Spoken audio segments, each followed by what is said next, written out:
Good afternoon, everyone. Happy Friday. Earlier this morning, we issued the following statement concerning security incidents on the border between Ecuador and Colombia. The Secretary General condemns the kidnapping and killing of 3 media workers, confirmed on the 13th of April, as well as the subsequent kidnapping of 2 other Ecuadorian nationals. He expresses his condolences to the families of the victims and his sympathy and solidarity to the government and the people of Ecuador.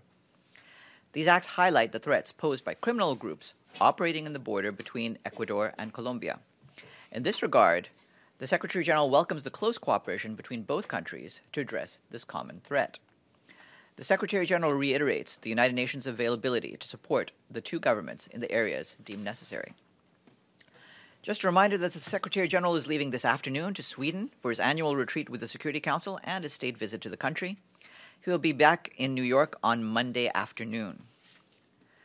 Yesterday, at the ongoing spring meetings of the World Bank Group and the International Monetary Fund, the Deputy Secretary General, Amina Mohammed, spoke at several high-level meetings on education, global health financing, climate action, carbon pricing, and data for development. The Deputy Secretary General also held discussions with Jim Yong Kim, President of the World Bank Group, focused on strengthening the current United Nations World Bank collaboration on financing for the 2030 Agenda for Sustainable Development. They also discussed the ongoing reforms and areas for enhanced engagement at the regional and country level in support of member states to accelerate and scale up efforts towards the realization of the Sustainable Development Goals, climate action, and humanitarian response. While in Washington, the Deputy Secretary General also met with Ambassador Kevin Edward Moley, Assistant Secretary of State for International Organization Affairs. They discussed the ongoing reform efforts at the United Nations, as well as several other international issues facing the UN. The UN Relief and Works Agency, UNRWA, is deeply concerned about the fate of thousands of civilians, including Palestine refugees, after more than a week of increased violence and intense fighting around YARMOUK in Syria. We estimate that there were about 6,000 Palestine refugee civilians in YARMOUK and about 6,000 in the surrounding areas. There are reports that large numbers of people have been displaced from YARMOUK camp to the neighboring area of Yalda. There are also reports of civilian casualties. UNRWA is ready to provide assistance to the population in the area, if and when the security situation allows and access is granted. The UN Special Coordinator for the Middle East Peace Process, Nikolai Mladenov, continues to follow with concern the situation along the Gaza fence. This is the 4th consecutive Friday where we are witnessing Palestinian casualties. He reiterates that Israeli security forces must calibrate the use of force and only employ lethal force as a last resort. He also reiterates his call on Palestinians to avoid friction at the Gaza fence. Knut Ostby, the resident and humanitarian coordinator in Myanmar, today said he was deeply concerned about reports of an escalation in armed conflict in several areas of Kachin state since the 7th of April. He has been particularly alarmed about reports of civilian casualties and the plight of communities affected by the fighting in Tanay and Pakant townships, while other areas have been gravely affected as well. Mr. Ostby appealed to all parties to the conflict to allow displaced people and other civilians who may remain in the areas of conflict to be permitted to move to a more secure location of their choice and to allow for humanitarian assistance to reach these populations as a matter of urgency. He also appealed to all parties to the conflict to ensure that civilians are protected at all times and reminded them of their obligations under international humanitarian law. Our humanitarian colleagues tell us that poor rains in 2017 have led to a significant drought affecting much of the Sahel region. The lean season, normally spanning June to August, already started in March in some areas, leading to drastic losses in livestock. This is causing a crisis beyond what is experienced in normal years for pastoralist and agro-pastoralist communities in particular. Mauritania and parts of Burkina Faso, Senegal, Chad, and Mali are the worst affected countries. Overall, more than 10 million people will require emergency food assistance during the lean season, up from 7.1 million currently, if adequate assistance is not provided in time. In addition, 1.6 million children under 5 are projected to be affected by severe acute malnutrition. This is a 46% increase from 2017 estimates. Yesterday, the Security Council heard a final briefing on Liberia by Assistant Secretary General for Rule of Law and Security Institutions of the Department for Peacekeeping Operations, Alexander Zuev. He stressed that the conclusion of the UN mission in Liberia marked a historic milestone and a remarkable demonstration of confidence that the country is moving steadfastly along the path of sustained peace. He also highlighted the need to continue building on the legacy of the mission to make sure the hard-won peace in the country will remain free from the scourge of war. The UN remains in the country to support the people and government of Liberia, Mr. Zuev said, also paying homage to the 202 UN peacekeepers who lost their lives in the pursuit of peace in the country. And I want to flag that on Monday at 10 a.m. in the Security Council, there will be an open debate on youth, peace, and security under the presidency of Peru. The Secretary General's envoy on youth, Jafma Wickramanayaka, will speak on the findings of the independent progress study on youth, peace, and security that was mandated by Security Council Resolution 2250. The meeting will be streamed live on UN Web TV. And I have an appointment. The Secretary General is pleased to confirm that Bola Adeshola of Nigeria, Chief Executive Officer and Managing Director of Standard Chartered Nigeria, and Paul Pullman of the Netherlands, Chief Executive Officer of Unilever, will serve as the two vice chairs of the board of the United Nations Global Compact, the world's largest corporate sustainability initiative. Ms. Adeshola and Mr. Pullman succeed outgoing UN Global Compact Board Vice Chair Sir Mark Moody-Stewart. The Secretary General extends his great appreciation to Sir Mark for serving in the position for the past 10 years and shepherding the Global Compact into a new era. Both Ms. Adeshola and Mr. Pullman have served on the board of the UN Global Compact previously and will bring a wealth of experience in the private sector, in the corporate sustainability space, and specifically with the Global Compact itself. More in a press release in my office. Today is Chinese Language Day. There will be a series of events to mark the day organized by the Chinese Translation Service in association with the UN Chinese Book Club and the Chinese Language Program. These include a lecture on spirits contained in Chinese poetries by Bo Li at 1:30 p.m. and a panel discussion on China and the Sustainable Development Goals at 3 p.m. in Conference Room 12, as well as a grand opening ceremony tonight at 7 p.m. by the Vienna Cafe. You can find the full list of events online. I was asked earlier about allegations against the UN resident coordinator in Zambia, Janet Rogan. First of all, I would like to emphasize that the United Nations country team and the resident coordinator will continue to be dedicated and impartial partners of the Zambian people. One allegation has been that the resident coordinator has held back on the issuance of the so-called Conflict Structures Vulnerabilities Report. That document is a report of the Electoral Commission of Zambia, so the resident coordinator is not in a position to withhold it. There were also allegations that UNDP contract consultants audited the voters' roll. These allegations were raised and refuted previously. In fact, the consultants in question were hired by the Electoral Commission of Zambia and not by UNDP. Immediately following my briefing, Brendan Varma, the spokesperson for the President of the General Assembly, will be here. As you can see, he's in the front row, along with Amina Yassin, the senior advisor to the President of the General Assembly. And Ms. Yassin will brief you on the forthcoming high-level meeting on peace building and sustaining peace, which will take place on the 24th and 25th of April here at UN headquarters. And on Monday at 11 a.m., there will be a press briefing here by the NGO Watch List on Children in Armed Conflict to release their report entitled Everyone and Everything is a Target, the Impact on Children of Attacks on Healthcare and Denial of Humanitarian Access in South Sudan. This briefing is sponsored by the Permanent Mission of the United Kingdom. That's it for me. Yes, Masood? Thank you, Farhan. On this, given the statement by the United Nations spokesperson on the Palestinian, the Bedouin, to be relocated in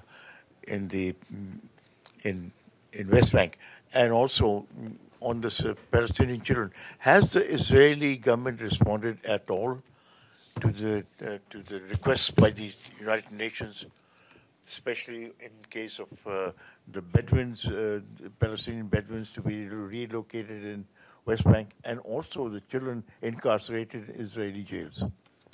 Thank you. Okay. Well, regarding the question of the children, what I can tell you is that as at the end of February 2018, 356 Palestinian minors were held in Israeli prisons as security detainees and prisoners, including 4 administrative detainees.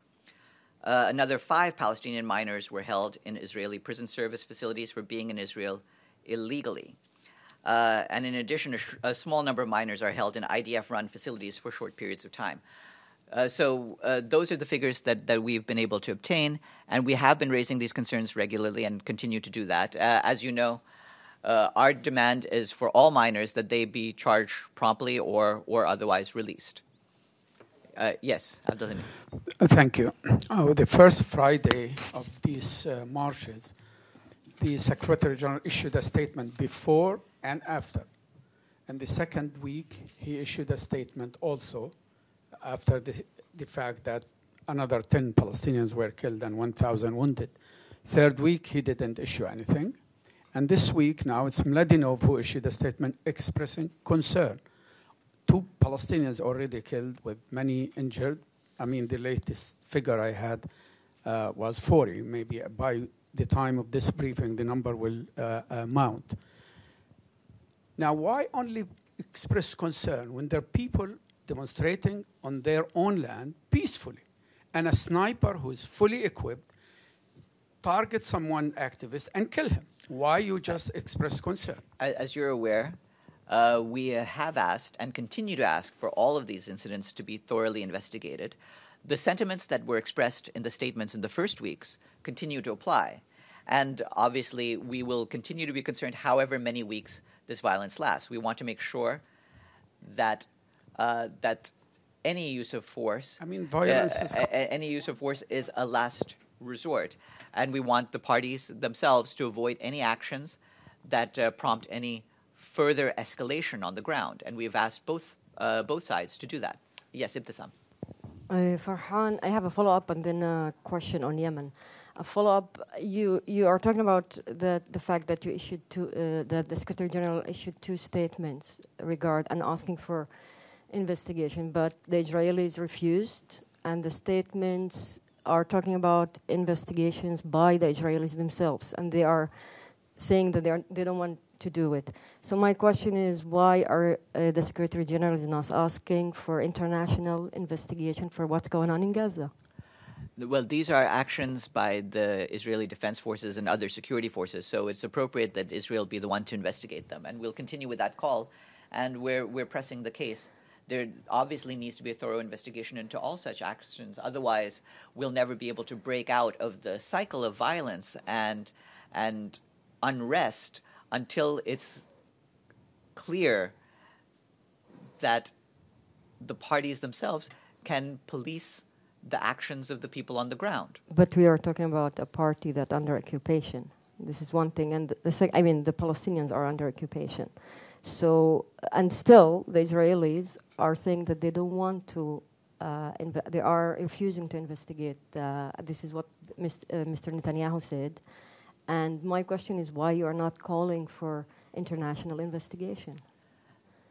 Like I said, at this stage, the appropriate course of action is to make sure that the people who are responsible for the Israeli Defense Forces will monitor and police the work that they're doing to make sure that they work in as fair and as calibrated a fashion as possible. Okay, on Yemen or a second round? Yes, and then can we go to Edie and then I'll go back to you. Yes. 2 questions, Farhan. First, is there any update on the UN security team in Syria, in Damascus, about when they might be going to Douma? And secondly, the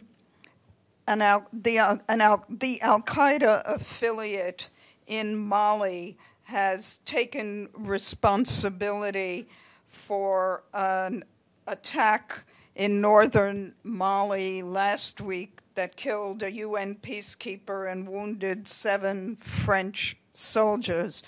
Does the United Nations have any comment on that?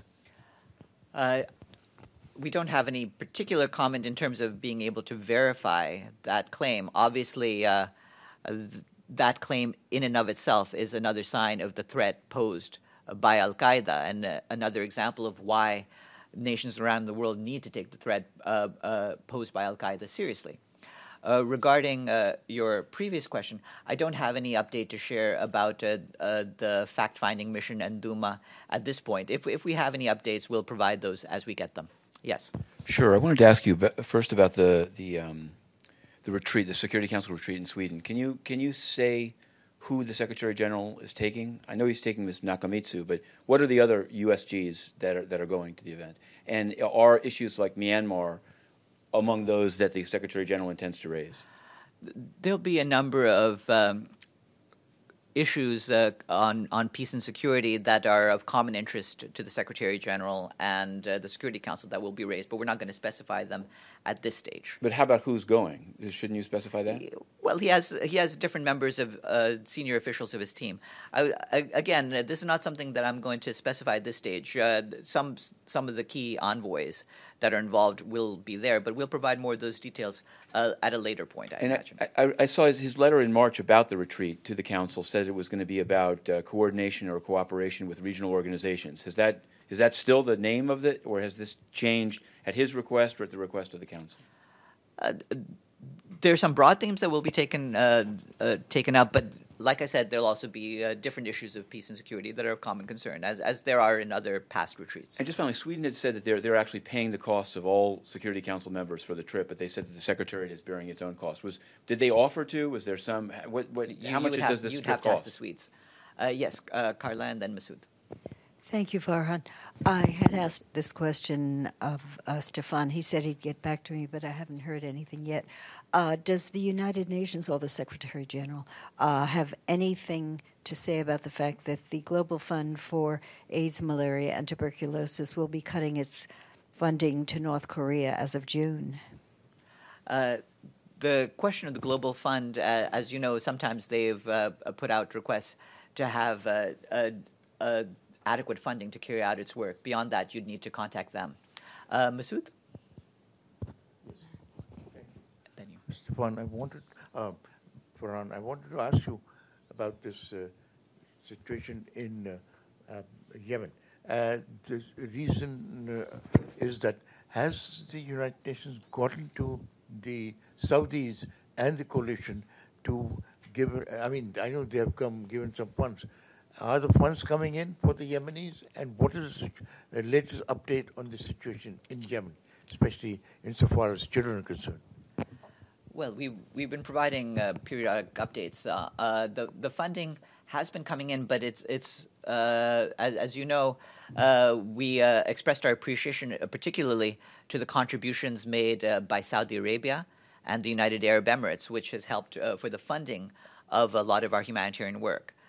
So we provided those figures, and those are also available on the website.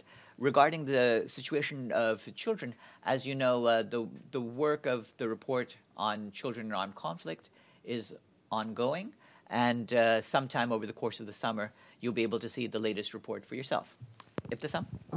To which extent you are able to and provide humanitarian help all over Yemen? We are getting some access, but as you know, that can always be improved, and we've pushed for more there. As you're aware, our humanitarian coordinator on the ground, Liz Grande, is trying to make sure that aid can go fairly to all of the communities in all parts of Yemen, and we're continuing with that effort. Just a follow-up, because about a month or 2 months ago, there was always a problem with the areas that controlled by the coalition, and that you, mainly, but not only, and you were not able to enter to some of these areas, and ports were closed, etc. So what's happening there? Yes, we continue to be in touch with all the local authorities on the ground to make sure that we can have access to the various ports. So and so we're continuing to work with that. As you may have recalled from the comments that the Secretary General made a few weeks ago, the situation on the ground, we're trying to improve it. It certainly is a help that we have the funding we need for the humanitarian efforts, but now we also have the access issues that we need to have resolved. Yes, please. Farhan, thank you. Talking about follow to Syria and Idlib. So everybody, they move him to Idlib. Do you have any latest what's going on over there right now? I don't have a report on Idlib for today. We've been getting periodic humanitarian reports on that, but next time we do, we'll try to mention that at the briefing. Thank you.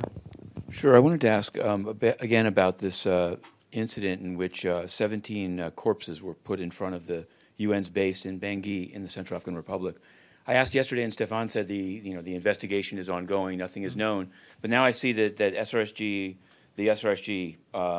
has given an interview basically saying that it was all self-defense, no fault on the UN peacekeepers. And I'm wondering how he did it with Deutsche Welle, how that's consistent with the UN actually doing an investigation to find out how these people were killed. I think we will wait for the results of the investigation before we can make any particular evaluation. I don't want to construe anything that he says in an interview as being prejudicial of the ongoing He said it was all self-defense. That's pretty much a quote. That is something that we will see whether it's determined as a result of the investigation. And I wanted to ask you, in Burundi, and I'm asking this, there was a question outstanding about a statement that seemed to have been issued by the African Union and the UN together about the breaking off of dialogue by Pierre Nkurunziza. Today he's named as his new foreign minister a former leader of the Imbonerakure youth militia called Ezekiel Nibigarza. And I wanted to know, people see this as very much in the run-up to the referendum, basically a statement that there have been people beaten to death who didn't vote or didn't register to vote. What is the UN doing as this militia that the UN has criticized is now running the foreign ministry of Burundi? I think from our perspective, our concerns are to make sure that there is a climate in which people will feel safe and free of intimidation and violence, so that they can participate freely in the elections.